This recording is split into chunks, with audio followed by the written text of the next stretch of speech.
Assalamualaikum warahmatullahi wabarakatuh. Saya Agus Holik, mahasiswa RPL Kementerian Universitas Muhammadiyah Marobungo, Fakultas Ilmu Keguruan dan Pendidikan, jurusan PGSD. Melalui video ini saya akan membuat tugas yang diberikan oleh dosen saya, yaitu tentang mata kuliah perkembangan peserta didik. Dari dosen yang mengampu mata kuliah ini memberikan tugas kepada saya untuk memberikan jawaban melalui video ini, yaitu pertama, jelaskan perkembangan anak usia SD. Pada perkembangan anak usia SD, yaitu 6-12 tahun, pada tahapan ini anak berada pada fase middle childhood. Beberapa aspek penting yang perlu kita perhatikan, yaitu pertama, yaitu kognitif. Kognitif diantaranya adalah bahwa anak usia SD mulai mampu berpikir logis, yaitu tahapan operasional konkret menurut Piaget. Yang kedua, pada usia ini, yaitu usia SD, bisa memahami sebab akibat sederhana. Yang ketiga, meningkat dalam kemampuan membaca, menulis, dan berhitung. Adapun aspek yang kedua, yaitu aspek sosial, yaitu pertama, mulai ingin diterima oleh teman sebaya. Dua, belajar bekerja sama dan mengikuti aturan. Yang ketiga, mulai membentuk kepercayaan diri. Adapun aspek yang ketiga pada anak usia dini, yaitu aspek moral. Bahwa di aspek moral ini pada anak usia SD, pertama mulai memahami konsep benar salah berdasarkan aturan. Yang kedua, mengembangkan empati dan keadilan. Aspek yang keempat yaitu aspek fisik, yaitu pertama, koordinasi motorik semakin baik.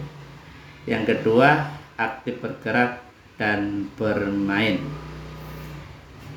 Tugas perkembangan utama menurut Habigat, pertama, menguasai keterampilan akademik dasar. Kedua, belajar bergaul dengan teman sebaya, mengembangkan sikap disiplin dan tanggung jawab, membangun konsep diri positif. Adapun pertanyaan yang kedua adalah dampak kegagalan tugas perkembangan. Jika anak gagal mencapai tugas perkembangan, dampaknya bisa berupa pertama, yaitu kegagalan akademik, misalnya kesulitan belajar, membaca, menulis, berhitung. Yang kedua, kurang percaya diri dalam belajar. Yang kedua, yaitu dampak sosial, yaitu sulit berinteraksi atau bekerja sama. Yang kedua, cenderung menarik diri atau justru agresif. Dampak yang ketiga yaitu emosional. Contohnya adalah rendah diri. Yang kedua, mudah cemas atau frustasi. Dampak yang keempat adalah perilaku. Pertama, tidak disiplin. Yang kedua, kurang tanggung jawab. Dampak yang selanjutnya adalah dampak jangka panjang. Pertama, yaitu menghambat perkembangan tahap berikutnya. Yang kedua, berpotensi menimbulkan masalah remaja, yaitu kenakalan, putus sekolah, dan lain-lain. Adapun contoh implementasi di kelas, yaitu ada beberapa contoh, yaitu guru bisa melakukan aksi nyata beberapa contoh.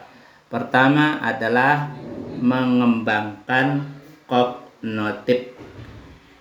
Yaitu dengan cara bagaimana? Yaitu dengan cara menggunakan metode belajar aktif, yaitu dalam kurung atau dalam hari ini adalah diskusi, eksperimen yang sederhana.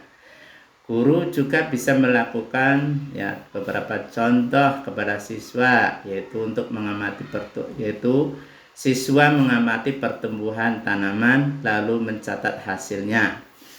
Lalu implementasi yang kedua yaitu mengembangkan sosial, yaitu guru bisa melakukan beberapa kegiatan kepada peserta didik. Pertama adalah kerja kelompok, contohnya adalah tugas membuat poster bersama tentang lingkungan.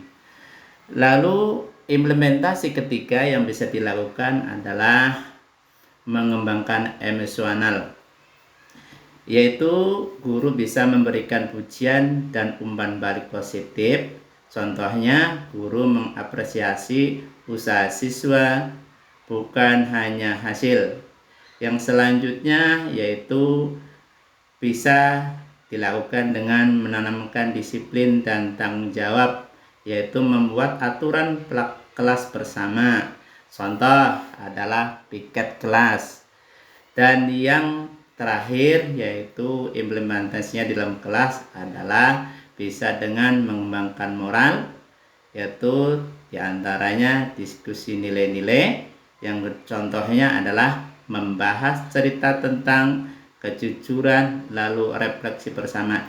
Inilah dari jawaban yang saya buat lewat video ini.